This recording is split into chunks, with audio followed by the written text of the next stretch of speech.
Hey everyone, in this video we're going to take a look at chapter 33 from the Road to Latin textbook and the second story called De Urbis Novae Loco II. So this is a second story in a chapter, so we're not going to do a grammar or lesson or anything like that. I encourage you at this point, if you haven't learned the grammar, to go take a look at my Nova Latin site. You can find all the grammar notes there, vocab help, everything you need. But one way or another, you want to make sure that you have the grammar under control and the vocab as well before you move too far into the story, because it's just tricky to understand what's going on if you don't know what the words mean. And having a good sense of the grammar always helps, because that means you can look at the grammar in context, right, through the story, which is really the whole point, right? So you don't want to just read it without knowing a little bit about what the grammar is. It'll get confusing. You won't do as well as you probably should. Okay, so before we dive into the video, again, go do that. The other suggestion I'd have for you is try the read and reread method, right? So take this story, read through it once, mark down anywhere you're stuck, any words you don't know, grammar, anything like that. Look it up, right? Feel free to use my site to do that. Then go back to the story and try it again. And on that second or third or fourth, as many times as you need to, on that last time you do it, you should be able to read through this without needing any help at all, right? And understand what's going on. If you can hit that point, that's a really good sign that you're in a good place and you're ready to move on.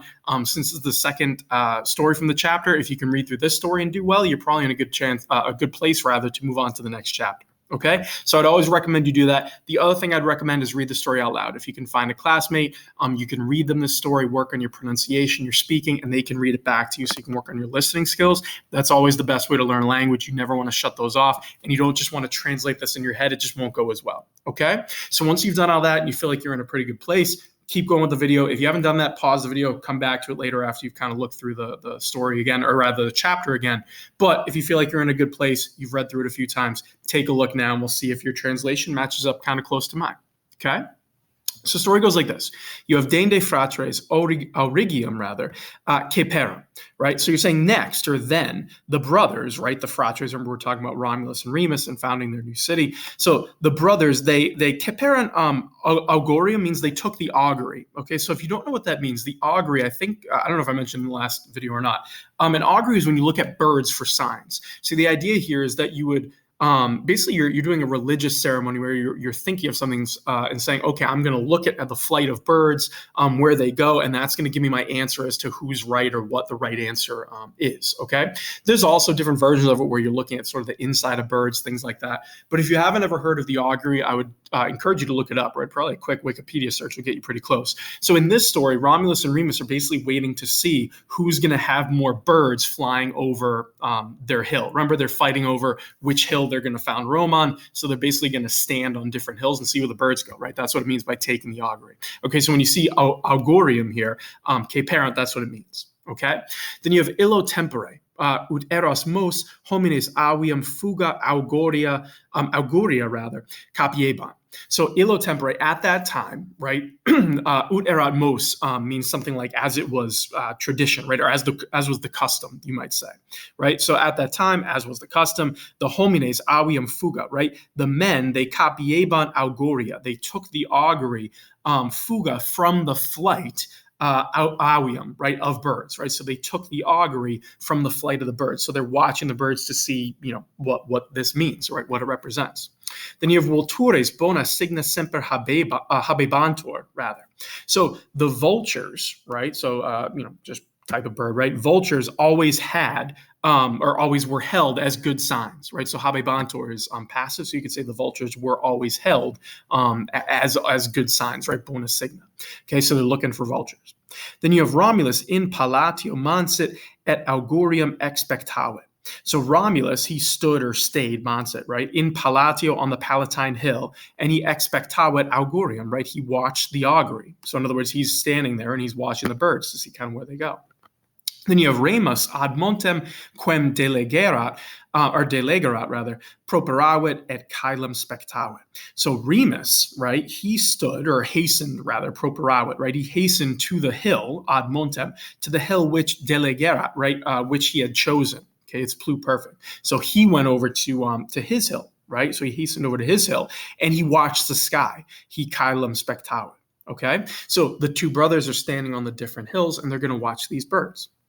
Then we keep going, and you have per illam noctem fratres caelum spectaveram. So through that night, and again, notice illam there, right? There's our demonstrative. So through that night, the brothers, they watched the sky, caelum spectaveram, right? They stood there and they watched the sky through the night. Tandem prima luce sex vultures a remo visi sunt. So finally, at first light, prima luce, right? Sex vultures, 6 vultures, right? 6 birds, visi sunt, they were seen. It's perfect passive, right? You have the fourth principal part, the verb to be. You're looking at perfect tense passive voice because sunt is present, the present form of esse, okay? So 6 vultures were seen by Remus, a remo. Is magno cum gaudio nuntium ad se vocavit. So is means he, right? Meaning Remus, right? So he, with great joy, magno cum gaudio, he called vocavit a nuntium, a messenger, ad se, to him, right? Meaning to himself. So he called over a messenger to say, I saw 6 vultures, okay? Subito nuntius qui a Romulo ipso missus erat aderat. So suddenly the messenger who missus erat had been sent by Romulus himself, right? Aderat, approached. So in other words, Remus says, he called a messenger and he says, hey, go, we're going to go tell Romulus I saw 6 vultures. And right at that time, another messenger showed up who came from Romulus, okay? Then you have Romulus vultures duodecim viderat. So Romulus had seen viderat duodecim vultures. He'd seen 12 vultures, right? So Remus gets 6, Romulus gets double, okay? So you have sic Romulus erat victor et palatium erat locus deis acceptus.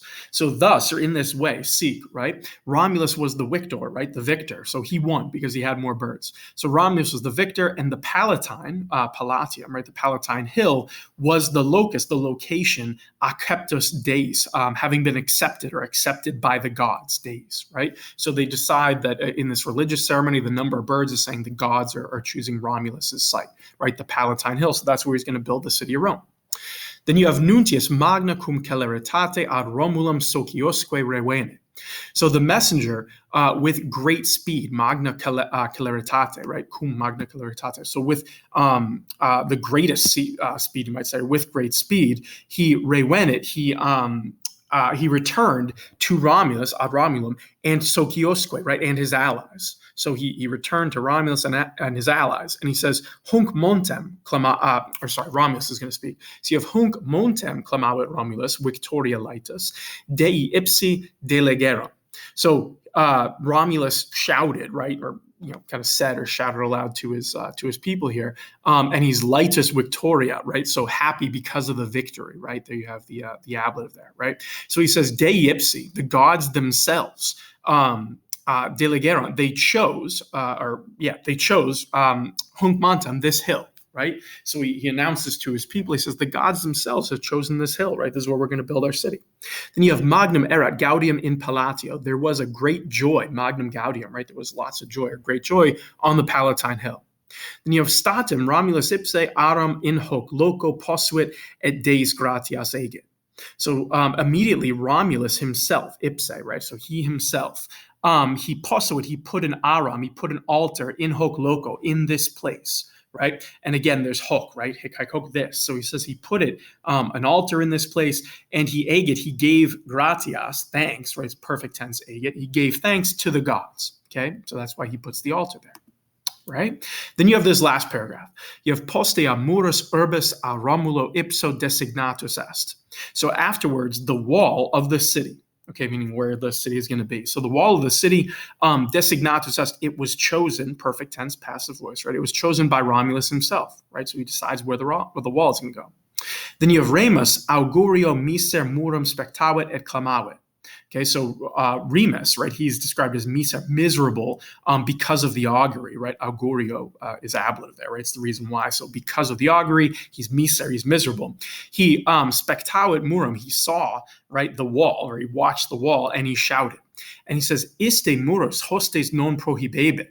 So iste here, remember, that's the one that's got sort of pejorative sense. So it means that, right? But it really means like that of yours. So iste muros means that wall of yours, meaning like that stupid wall of yours, that little wall of yours, right? Non prohibebit, it will not prohibit or prevent the hostes, the enemy, right? It's not going to stop the enemy. Then you have dende eum transiluit. So then he jumped over. Transiluit is perfect tense. He jumped over eum, it, meaning the wall. So he goes up to Romulus's wall. He says, this wall isn't going to do anything, right? It's not tall enough. And he jumps over it to mock Romulus, right? Saying, look at this stupid little wall of yours. Then you have Romulus, eis verbis erratis remum interfecit. So Romulus, he killed Remus, right? So interfecit Remus, because of his angry words, right? Or because of those angry words, you might say, those kind of nasty words, he killed Remus. Okay, so this is the famous Romulus killing his brother. And then you end by having Romulus fuit primus rex Romanorum. So Romulus was the primus, the first king of the Romans, right? The first Roman king or king of the Romans.